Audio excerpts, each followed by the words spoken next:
Live with CDP Sports Talk, a weekly sports and entertainment podcast sponsored by Barry Cullen Chevrolet.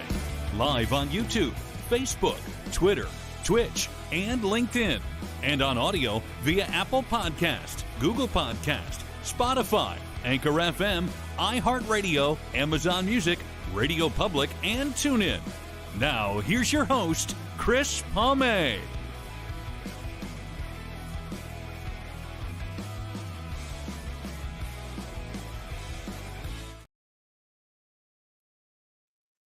Good morning, everybody. Welcome to Season 7, Episode 9, overall 339 of Live with CDP Sports Talk, sponsored by Barry Cullen Chevrolet Dealership at 905 Woodlawn Road West in the Guelph Auto Mall. Check out barrycullen.com for the newest selection of new and pre-owned GM vehicles, or give them a call at 519-824-0210, or email them at info@barrycullen.com. Live with CDP Sports Talk is on weeknights on radio station WQEE 99.1 FM in Metro Atlanta, the home of Southern Talk and Sports. Good morning, everybody. I hope everyone's doing well on this Wednesday, November 29th. -6 here in Guelph right now. We had a little bit of snow, but winter is definitely coming, and I'm looking forward to my guest today. This will be his first appearance on my show. His name is Baligian. He is a longtime radio personality in Detroit, and he's currently on WJR 760, and he's also a co-host of the Sports Wrap show on WJR 760, weeknights from 6 p.m. to 7 p.m. with former Lion great Lomas Brown, and he's also a part of the morning show with Paul W. Smith on WJR 760. And he also hosts the Darren McCarty Show Friday nights on WJR 760 as well. We're going to bring Sean on here and talk a little Wolverines, a little Red Wings, and a bit about the Detroit Pistons, unfortunately, who are off to their worst start. Good morning, Sean. How you doing? It's great to be with you. Thanks so much for having me. How are you, pal? Good. Thank you so much. I see you got your Michigan State Spartans hat on. Yeah, you know what? Tough season football-wise, but obviously looking to turn the page. Really happy that they brought Jonathan Smith in, and, the basketball team, coaches always gets the guys going. And for the college hockey fans out there, obviously Michigan State flying from the hockey standpoint. Coach Nightingale's got them going, but yeah, a lot of good things going on in the Detroit area, to be sure, Chris. Hey, Michigan to me is not just a hockey town. I call it a hockey state. Yeah. It's, what, the one thing that I really miss on a personal level is, I'm not sure if you're aware of this or your audience. I worked for the Plymouth Whalers for many years, and boy, I miss that. That was so much fun. It really was. And, the good news is for people that like the OHL, you can still go over to Windsor, you can go over to Sarnia, you can go to Flint, you can go to Saginaw, but that was pretty cool to have it in the Detroit area and make some of the trips that I did, and always loved going to Guelph. That was always a fun trip to make, to go see the Storm and everything. But you're right. The college hockey, we have the NTDP right in our backyard. It's there's a lot in regards to hockey. And I'll tell you what, the high schools are really picking it up, and there's some really good play out there. So if you're a hockey fan, a lot of options in the Detroit area.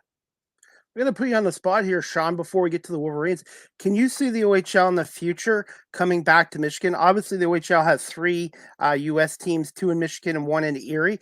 Do you see the Detroit area eventually, possibly in the future, getting another OHL franchise? I don't think so. I really don't. I think there was a window, and the window passed. And I think, when you see what the Spirit are doing, I mean, heck, they've got the Memorial Cup in the spring, obviously, and you see what Flint's doing, and right across the bridge, Windsor. I don't think there's a place for it now in Detroit. The NTDP has really put its footprint down, and it's a good product. There's no doubt about that. The USHL, and you can't argue with what the NTDP is doing. I mean, they're just producing players left and right. But I think with all that being said, I don't think there's any room on the plate for another OHL team in the Detroit area. I'd love to be wrong. That would be cool if I would be wrong, but boy, I just can't see it. I think there's already too much of a saturation. Okay.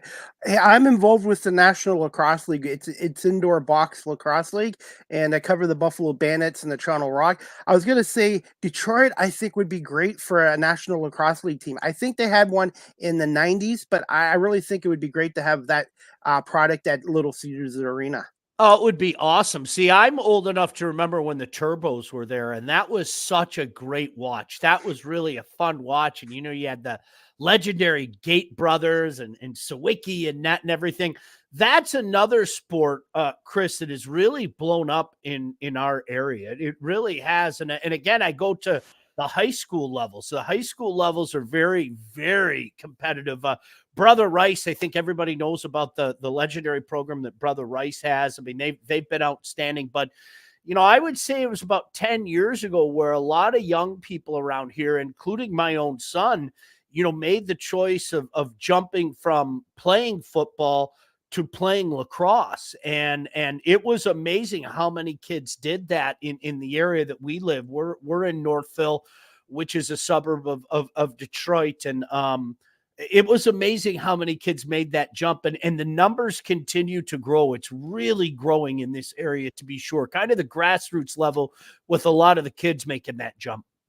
Yeah, it's a combination of hockey and a little bit of basketball. And I just love the physicality of the sport. And these guys, they don't make a lot of money, but they're such great athletes. And I'm just glad to be part of that league and the Buffalo Bandits. And John Tavares, who was Wayne Gretzky of lacrosse, is their head coach. And he's just whatever he does, he's a winner. Yeah, I'm sure that Tyler Sagan just loved lacrosse. That was something that he loved doing, and he loved playing. And so many of those kids, as they came through Plymouth as Whalers, were big lacrosse guys. And I don't think a lot of people, understand how many of the hockey players also not only dabbled in lacrosse but excelled in lacrosse. Absolutely. Yeah, Sean, since I have you on this morning, I wanted to talk a little bit about the Wolverines, the Red Wings, a little bit of news with them, and unfortunately the Pistons, who are off to the worst start in franchise history. But I just wanted to talk a little bit about Michigan's, just quick thoughts on Michigan's 30-24 win over Ohio State at the Big House on Saturday. It was one of the most legendary editions of the game that I remember. And, even though I'm wearing the hat that I'm wearing, I am a college football fan, and I think that we have to hold our college football traditions very close to the vest. And Ohio State, Michigan is a legendary tradition. I mean, there's a reason why it's called the game. And it was one of the most captivating editions of the game that I can remember. I mean, not just from the stakes, but all the storylines behind the scenes. And, for it to go down to the very end like it did, I think it's going to be a game that we all remember. I'm not surprised at the result. I think Michigan has looked like the best team in the Big Ten all year. I think they've looked like one of the best teams nationally all year long. I think this Michigan team is different, whereas the last couple years, obviously, let's put it bluntly, they were overmatched by Georgia. And then last year, the crazy game against TCU. I think Michigan's got a real good chance, Chris. I really do. I think they've got a real good chance to make a run and make a serious dent come college football playoff time. My only concern as a fan, Sean, is JJ McCarthy. I like him, but is the passing game going to be good enough? Obviously, they're playing Iowa and they're favored to win that. But let's say they get past Iowa. Is JJ McCarthy and the passing game good enough to compete with those other schools? It's $1 million question. I remember those questions coming into the game last year, and then they threw all over Ohio State. And then obviously we saw what we did with TCU. I mean, does he have the weapons in mass at wide receiver is a big question. Boy, he's got a tremendous tight end. Make no mistake about that. But I think it's a situation when they need to do it, they'll do it. I mean, we've seen them do it in the past. So let's see if that comes to fruition this time around as well. Okay. Hey, my cousins in Taylor, Michigan, Mike and Terry, are the one that turned me into a Detroit sports fan. Red Wings, Pistons, Tigers, Wolverines. Never been a Lions fan. Love Barry Sanders. I'm a Philadelphia Eagles fan, but I root for all the Detroit teams other than the Lions. And they took me to a Michigan Wolverines game at the Big House in 2004 against Iowa, and what an experience that was.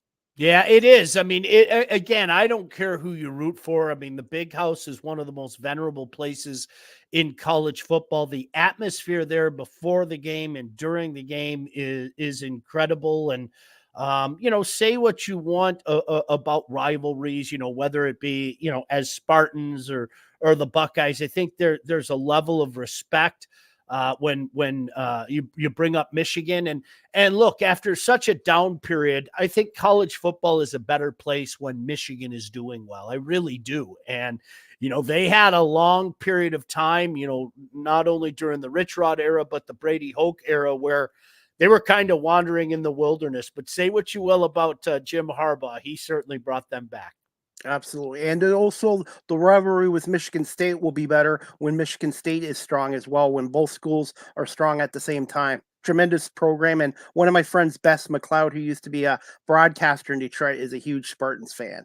Yeah, you know what? It was quite an era, and it seemed to go by too quickly. I think people forget how well Mark D'Antonio did there. I mean, the 2013 team is one that will always stick out. I mean, they beat everybody in the conference by double digits. How often do you see that in a conference like the Big Ten? I mean, they beat everybody by double digits, and culminated with the trip out to Pasadena. And I was fortunate enough to be out there and watch them beat Stanford, and then turned around and won the Big Ten again in 2015, going into Ohio State and winning a game there. But listen, this is why it's so important to get the right guy to be your coach. I mean, you saw it. I brought it up earlier. You bring in Rich Rod and you saw him go like that, and then you bring in Brady Hoke, and after some initial success, you saw it go like that. So certainly, I think I can speak for a lot of Spartan fans when I say that you're hoping that Jonathan Smith is the answer, and dare I say, the next Mark D'Antonio. Fingers crossed. I'm going to put you on the spot with this one. Jim Harbaugh, does he go back to the NFL, or do you think he'll stay at Michigan for a while yet?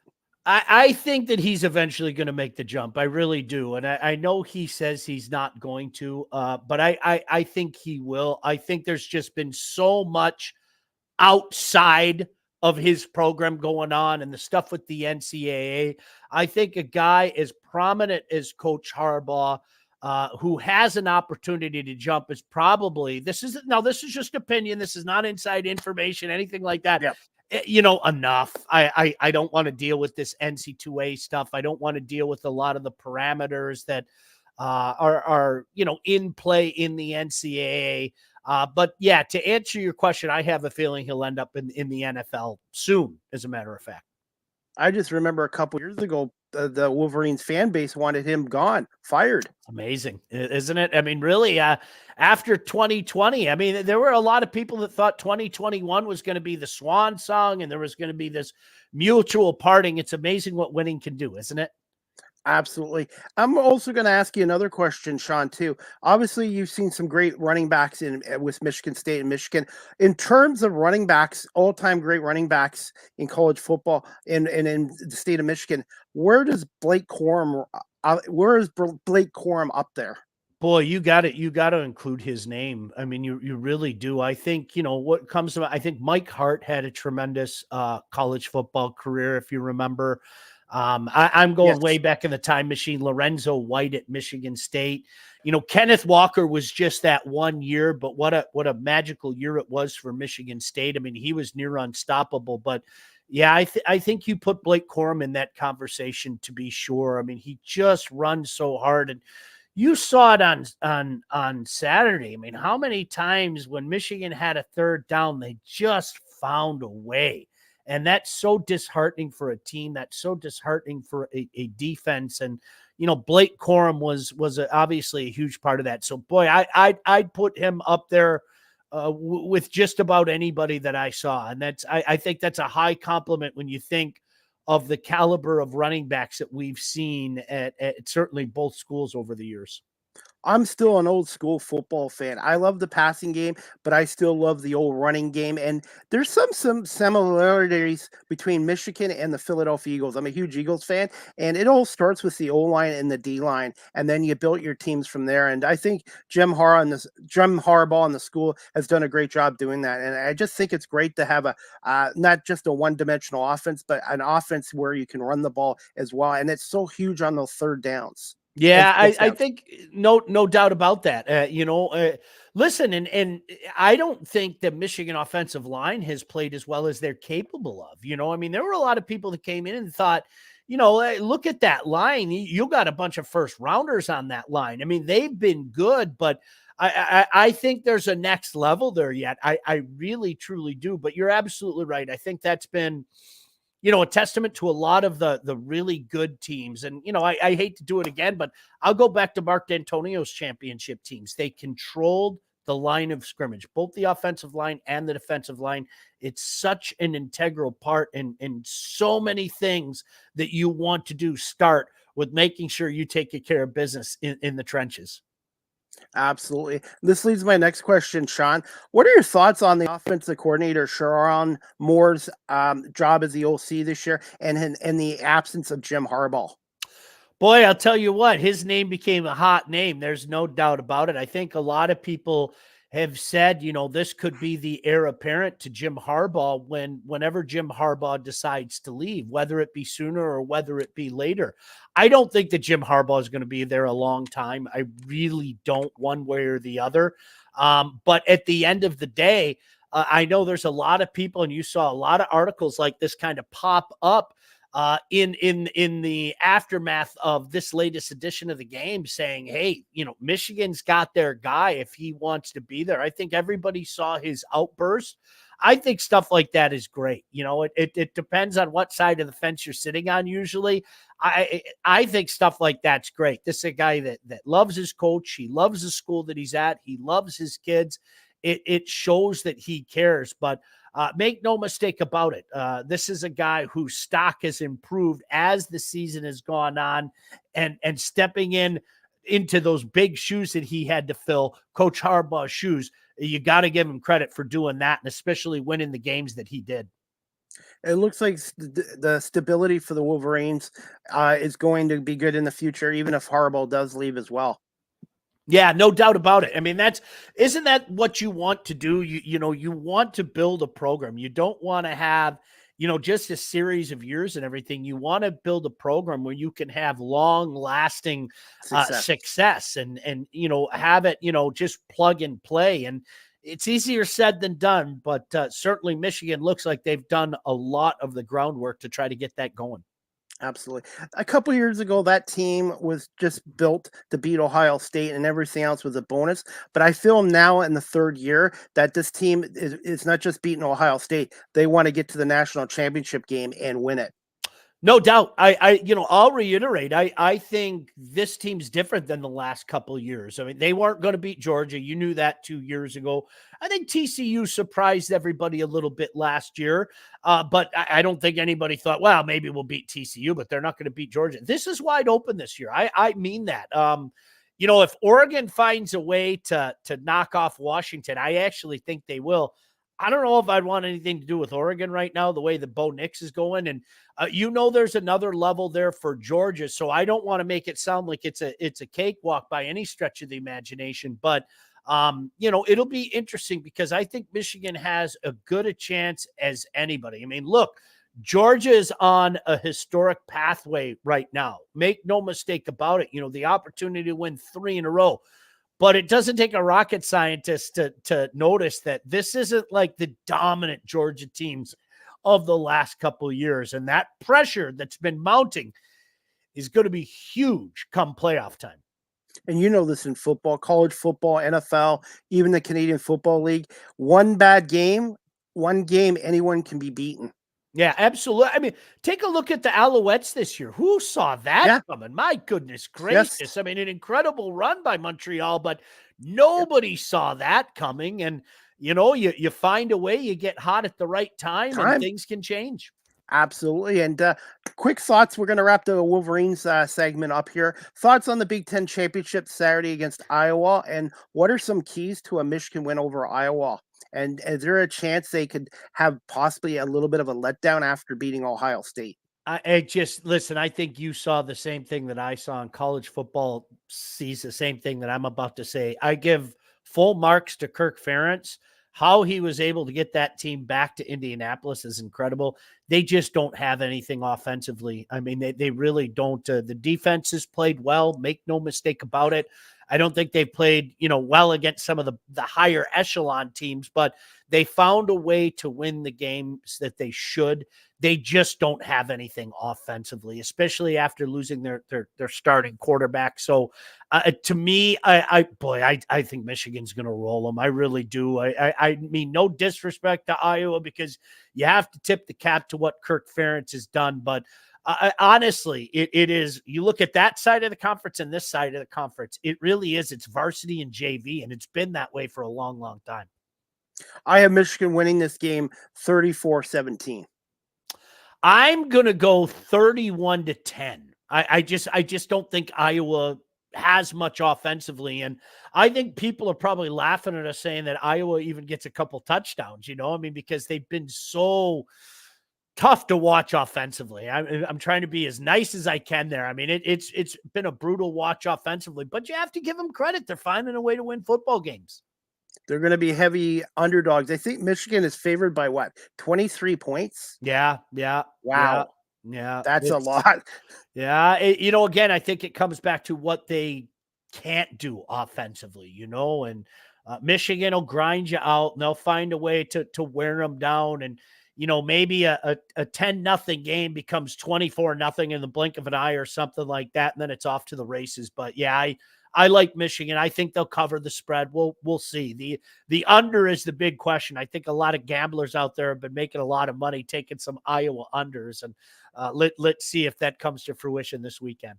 The Wolverines will be without one of their offensive linemen, Zach Zenter. I guess he broke his fibula. I guess to Ohio State. How big of a loss is that? Yeah, it's a big loss, and I mean, just a brutal injury. You hate to see that for a kid that was going to go pro, and it still has the opportunity to do so. Make no mistake about it. But this is something that I'll use a line that we said earlier: plug and play. Next man up. Let's find a way to get in there, and it's a testament to this program that they have guys waiting in the wings and the opportunity to do that. All right, Sean, we just got a few more minutes, so I wanted to ask you about the thoughts on the Detroit Red Wings signing former Blackhawks star Patrick Kane to a one-year deal at $2.75 million. I think that it's a no-brainer to me. I mean, what does this hurt you? Let's look at both sides of it. Let's say that Patrick Kane isn't able to come back from this hip surgery. Well, what did you really lose? I mean, you're only spending about $2 million. It didn't cost you anything. So that's the negative side. What does that change? It doesn't change the long-term vision that Steve Yzerman has, the quote unquote 5-year plan.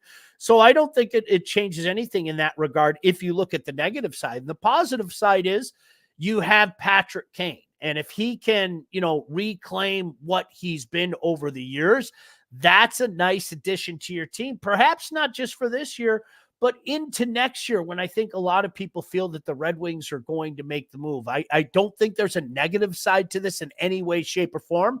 The only question to me is how well will it work? And the only one that has that answer is Patrick Kane. I think he'll fit in with this team nicely. Obviously he and Alex have a thing together in the past, but this is an exciting team right now. I don't think they're quite ready for prime time yet. I know a lot of Wings fans don't like to hear that. I don't think they're quite ready for prime time yet. But if Patrick Kane is the Patrick Kane that we remember, they might be ready for prime time. And the way that Alex Lyon has been playing as of late, is he the answer in net? I guess we'll have to wait and find out. But I think this does nothing but make the Red Wings a better team in what is the toughest division in all of hockey. The Atlantic Division is just loaded. It seems like there's no easy night in the Atlantic Division.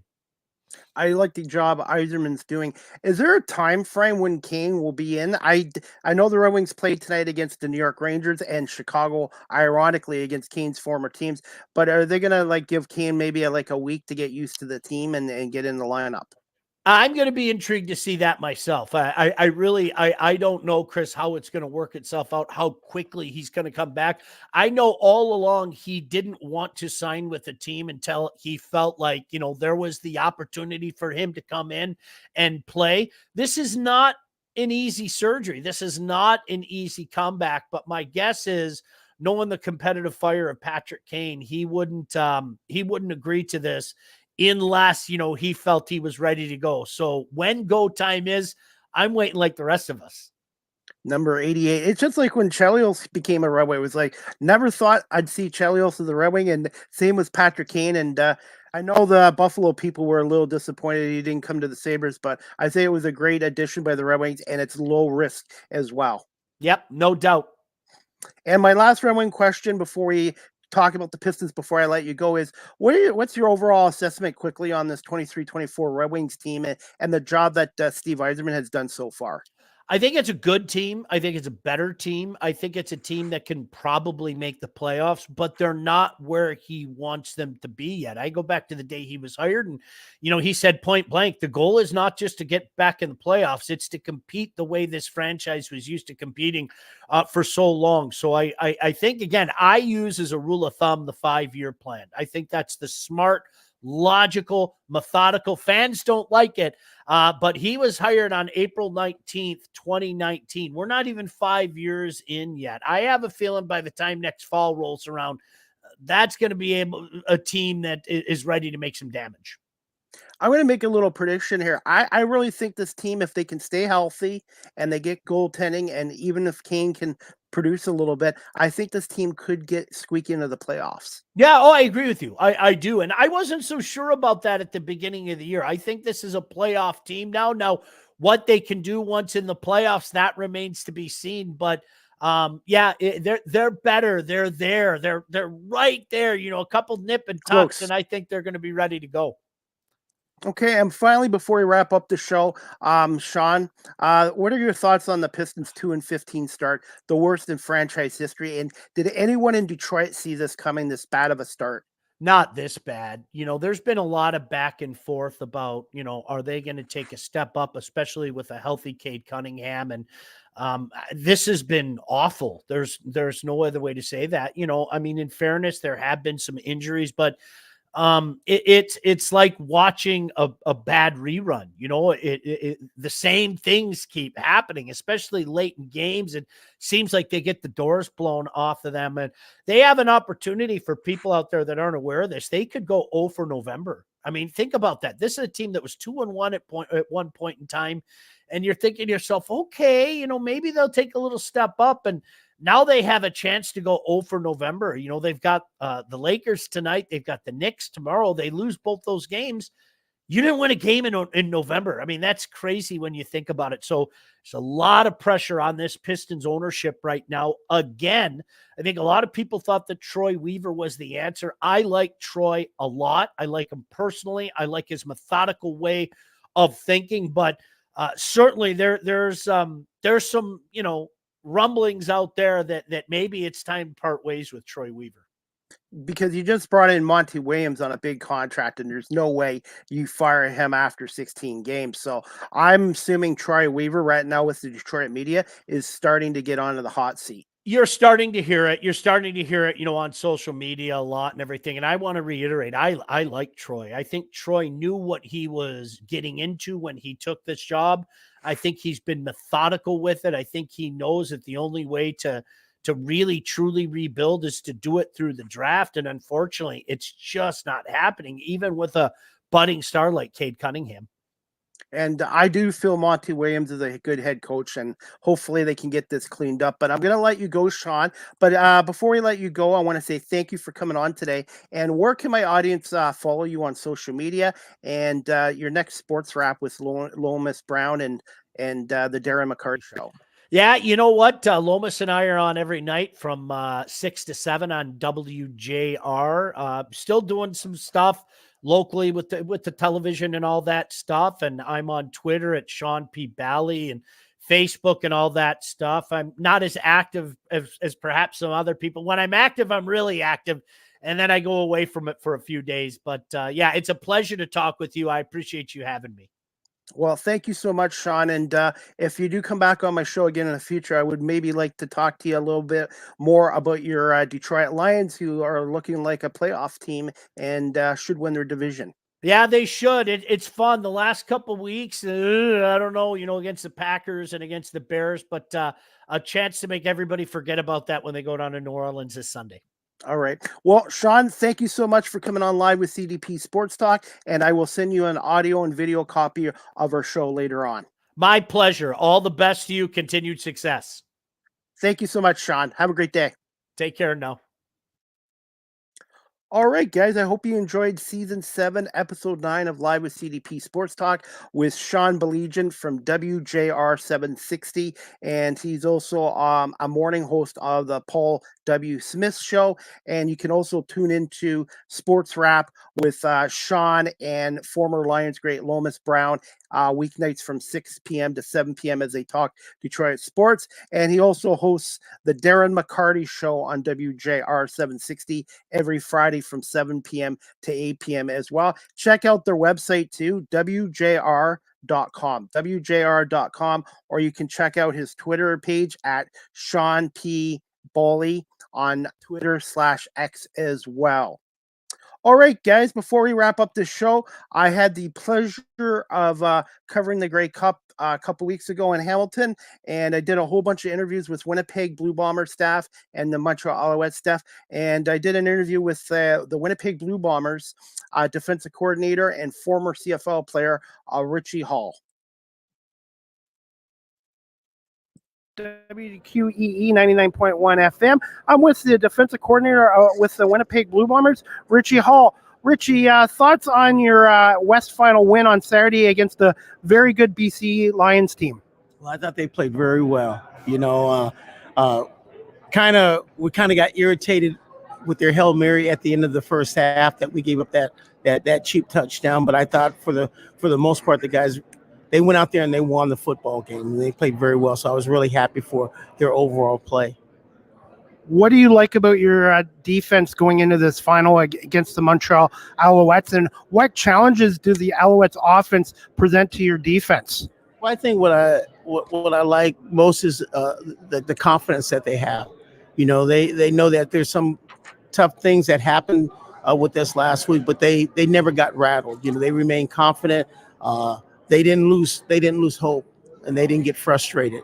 So I think that's a good carryover as we go into the Grey Cup game. They feel very good about themselves. Not an arrogance good, but they just feel good and confident.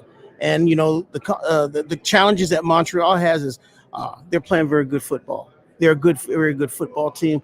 They're a very physical football team. They don't make a lot of mistakes. So we have to be in our A game. They want to run the football.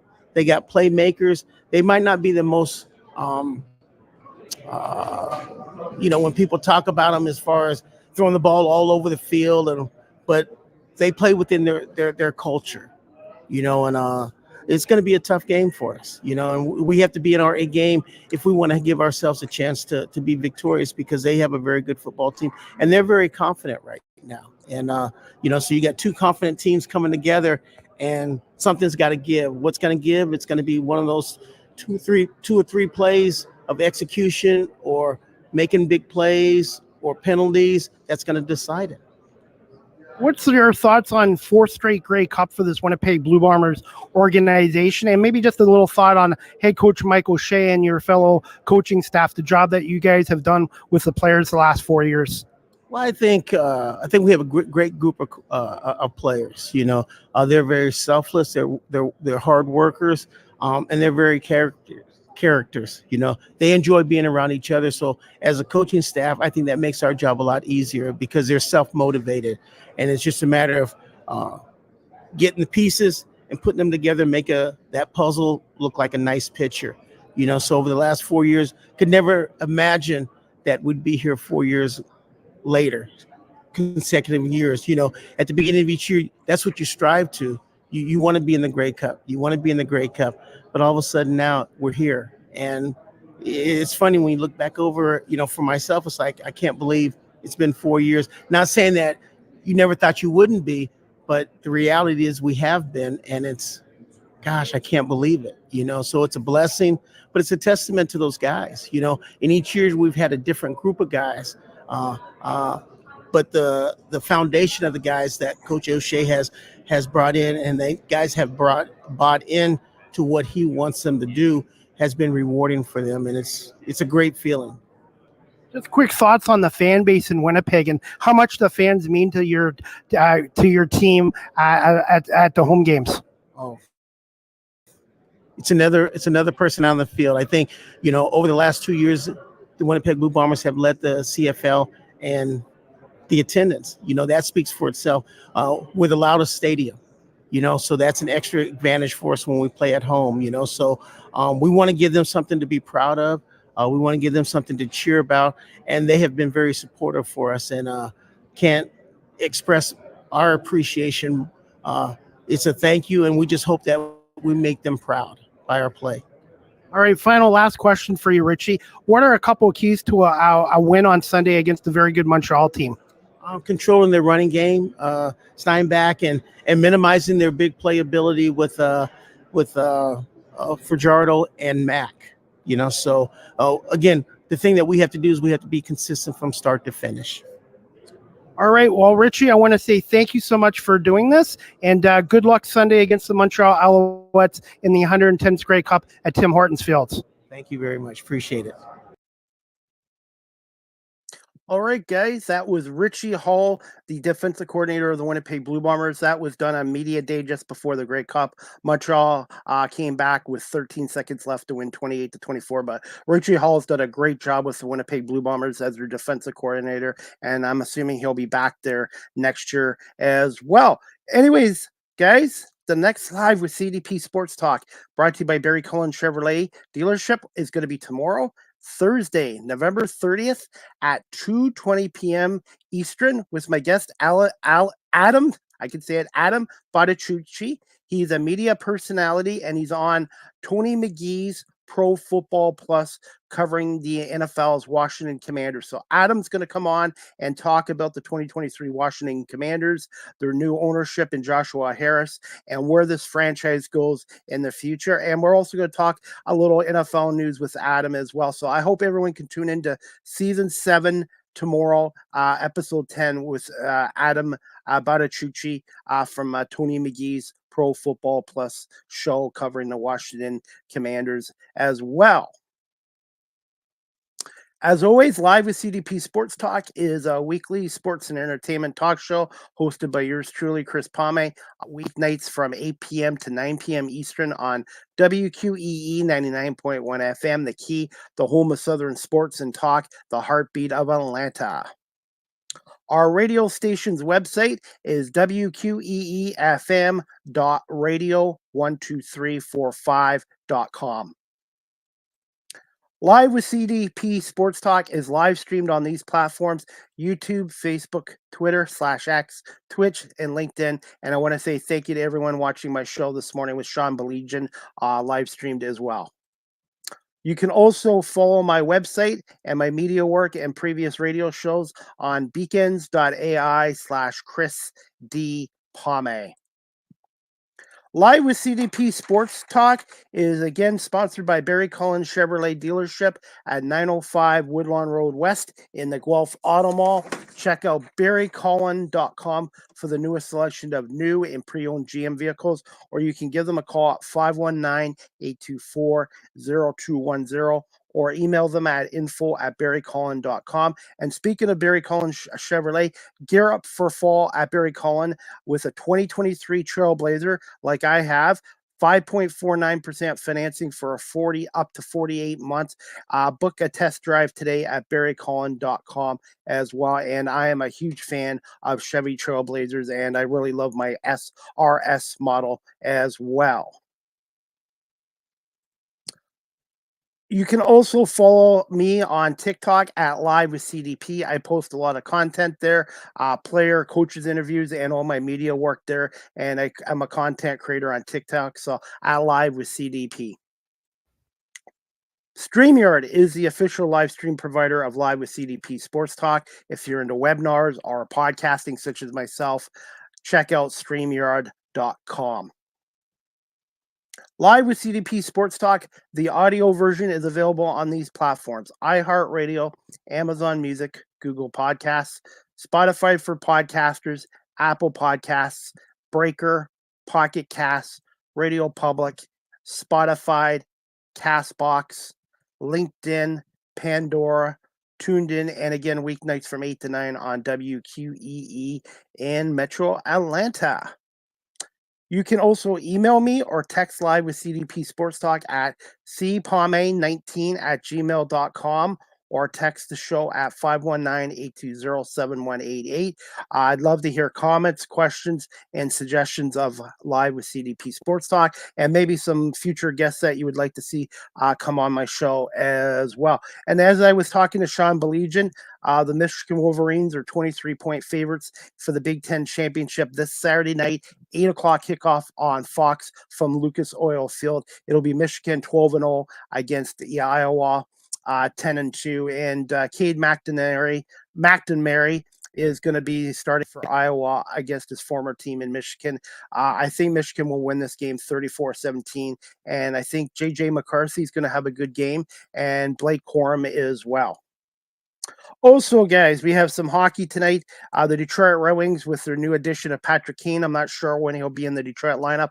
The Wings are in New York tonight to take on the Rangers. And then tomorrow night, back to Little Caesars Arena, taking on the Chicago Blackhawks. And the Detroit Pistons, off to their worst start in franchise history, 2-15, take on LeBron James and the Lakers tonight at Little Caesars Arena. And hopefully the Pistons can end their losing streak and get a win finally. But that's about it.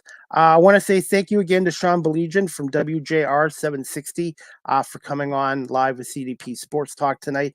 And if you guys can give me a little bit of time, I will have the audio and video of the show today with Sean Baligian downloaded and sent out as well. And I will be on Live with CDP. We'll be on WQEE tonight at 8 o'clock to 9 o'clock. So check out my show there as well. And I'm looking forward to my next show tomorrow afternoon, Thursday, November 30th, 2:20 p.m. Again with Adam Bottacucci from Tony McGee's Pro Football Plus, a weekly show that covers and follows the Washington Commanders. And Adam's going to come on and talk about the Commanders and a little bit about the National Football League. And there's a huge game this Sunday at Lincoln Financial Field. Again, it's a rematch of last year's NFC Championship game between Brock Purdy, Christian McCaffrey, and the San Francisco 49ers, 8-3 against Jalen Hurts and the 10-1 Eagles. 4:25 kickoff. This time the game's on Fox from Lincoln Financial Field. So we're going to preview the Eagles Niners game and also to obviously talk about the Commanders and a little bit more about the National Football League. So I hope everybody has a great afternoon. And again, thank you to Sean Baligian from WJR 760 for coming on. And again, Live with CDP Sports Talk is brought to you by Barry Cullen Chevrolet Dealership here in Guelph and on WQEE 99.1 FM weeknights at 8 o'clock as well. All right. Have a great afternoon, everybody, and we'll see you Thursday at 2:20 with Adam Bottacucci from Tony McGee's Pro Football Plus, talking Washington Commanders and National Football League.